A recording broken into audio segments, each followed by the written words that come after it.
everybody and welcome back to the Blossom Crochet channel. If this is your first time visiting, then hello, and my name is Rebecca.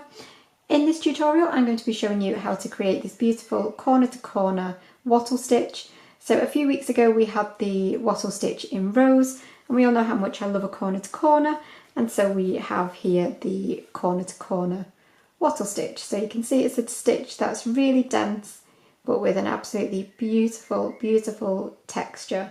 And this particular yarn gives an amazing stitch definition as well.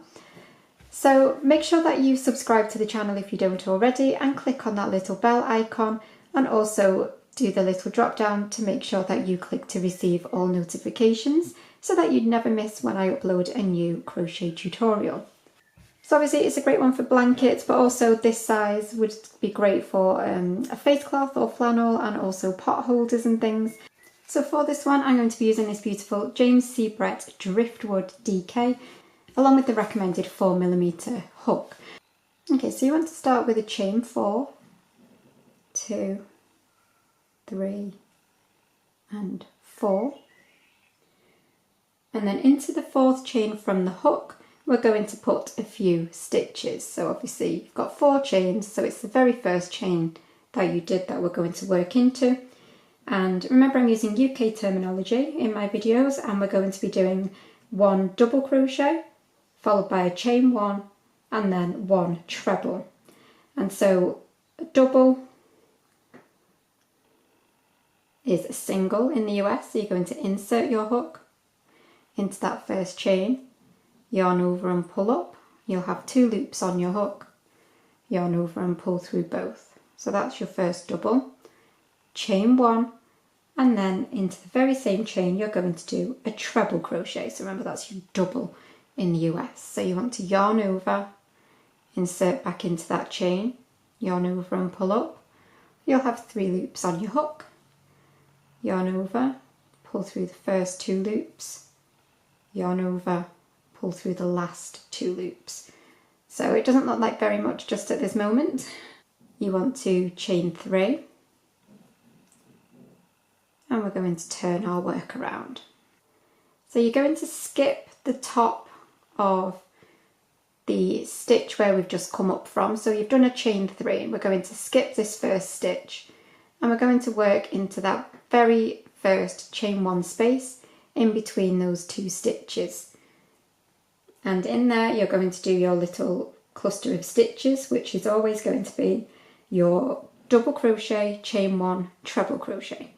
So into that very first chain 1 you'll do a double, so yarn over and pull up, yarn over, pull through both, chain 1, and back into that same chain 1 space you'll put a treble crochet. So yarn over and insert, yarn over and pull up, yarn over, pull through 2, yarn over, pull through 2. Okay, so these first couple of rows are just a little bit fiddly. So then you've obviously got the double crochet from the last round, and then you've got those chain stitches. So you're going to skip the top of the double crochet, and we're going to be working into the top of those chain stitches. And you're going to do that same pattern of stitches again. So skip the double and just insert your hook somewhere near the top of those chains and do your pattern of stitches. So you'll do your double, chain 1, treble.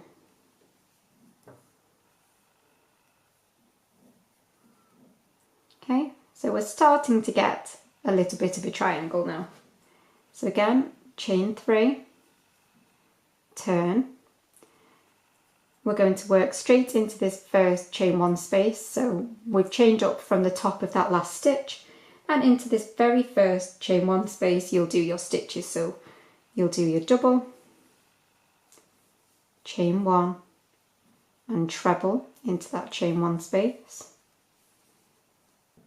So then you need to find your next chain 1 space. So you'll have 2 stitches that you'll be skipping, because you'll skip the double crochet and you'll skip the top of the treble. So you've got the double here, treble here, and then your next chain 1 space.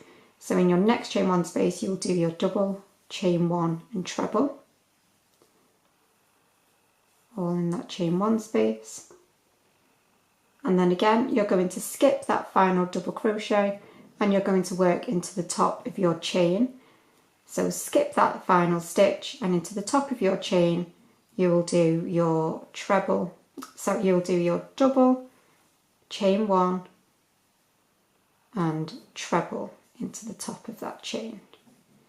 Okay, so we're getting a more defined triangle now. Okay, so I'll show you that one more time and then I'll leave you to complete your project until it's the size that you need it to be before we start decreasing. So this is the row that you can repeat over and over. So chain 3 and turn.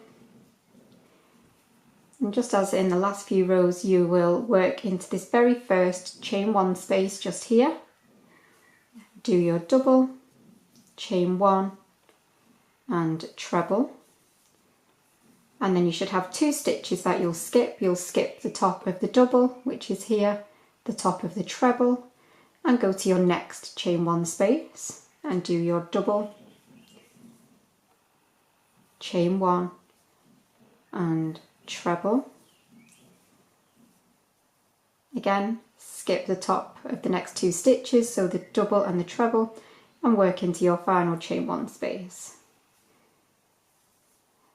Double, chain 1 and treble, and then you finish your row as normal. So you've got to skip that top of that final double crochet and work into the top of your chain, and you will do your double, chain 1